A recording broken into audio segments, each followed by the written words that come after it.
ден, со нас е Марија Неќак, режисер и композитор на Народниот битолски театар. Најпрво да ве прашам како сте? Значи да почнам со прашањата. Кажете ми за вашите почетоци во театарот. Па најнапред да кажам дека сум по вокација прво композитор, со музика се бавам веќе од после петтата година. И театарот дојде и сосема случајно и некако намерно. Ме интересираше некако, бидејќи се занимавав и во раното детство уште со компонирање на поп, рок, така натаму.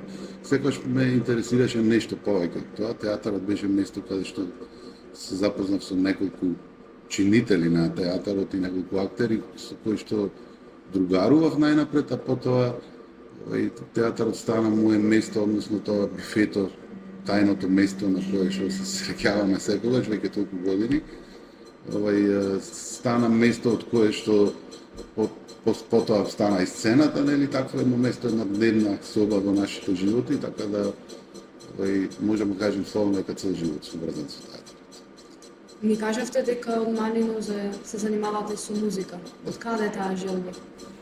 Па желбата за желбата не можам јас да гарантирам, затоа што не конкретно вака не можам да се сетам, иако бидејќи беше многу рано. Мојот брат е музичар, мојата мајка исто имаше завршено клавир, средно образование, до средно образование клавир, така да музиката беше секогаш присутна во семејството. И потоа беше на некој начин се предпоставуваше дека и јас ќе се занимавам, но не може би професионално. Тоа на некој начин излезе така. Кој театарски процес досега ви се има најмногу допаднал?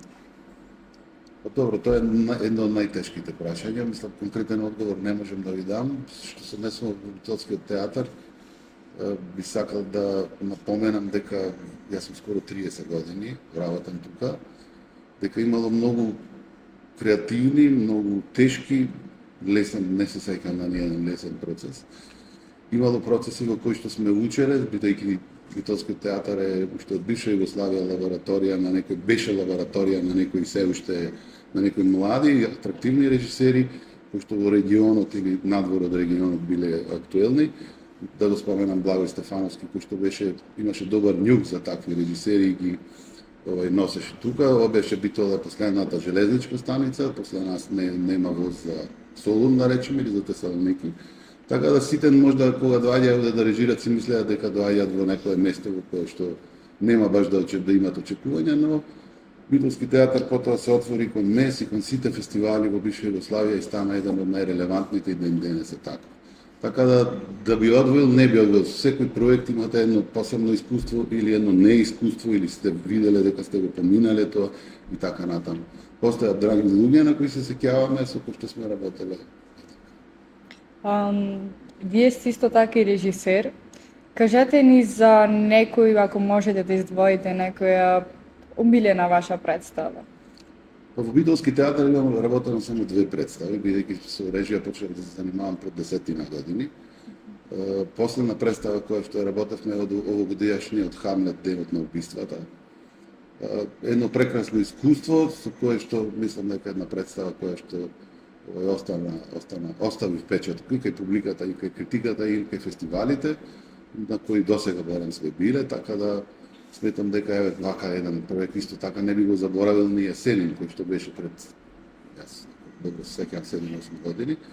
Така да, секогаш ми е драго да работам овде, бидејќи овде сум дома и овде е уствари најтешко да се направи представа. Кога одите на друго место, немате некакви предрасуди, влегувате директно во уметничкиот израз, а овде треба добро да размислите и промислите што е најдобро, да го одберите прво како подела, бидејќи сите ги познавате предобро, тогаш не смеете тука да направите некаква грешка, ако може да се нарече тоа грешка. Така да обврската е секогаш дома најскапоцена и најмногу може да чини, но во секој случај на некој начин и искуството ми дозволува да бидам слободен. Ви благодариме многу на гостувањето. И за на крај уште едно прашање, што му посакувате вие на театарот за по повод 80 години? Па прво му посакувам добро здравје на сите креатори внатре, му посакувам многу креација и би сакал што повеќе вас младите да ве инфилтрираме внатре, заради тоа што следејќи ги последниве трендови, не само во Битола, не само во Македонија, туку секаде кај што работам, надвор од земјата, се гледа дека недостаток на млади сили, многу се потребни младите во било која фаза од животот. Не морате вие да се бавите со театар професионално понатам, али чисто ако влезете во оваа институција и погледнете како работиме и на кој начин создаваме, тоа можете да го потребите понатаму во нешто сосема друга љубов или креација која што вие ја сакате. Така да мислам дека што повеќе треба да ги инфилтрираме младите, заради тоа што преку младите гледаме и сочувствуваме што работиме, тие ни се огледаат. Ако вака можеме само себе си да се правиме некакви представи. Операта пред 20 на година изумираше во Германија конкретно, кај што се најпопуларните германски, односно и најславните германски оперски куќи, заради тоа што 90% од публиката беше пензионери од 80 години.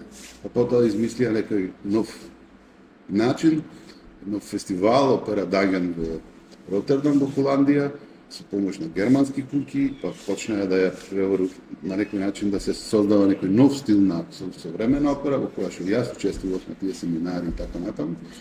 И се роди мюзик театар, на некој начин музички театар, еден нов јазик кој што подеднакво текстот и музиката се подеднакви во изведбата, така да сметам дека исклучиво само со младите можеме да, со млади сили можеме да просперираме напред.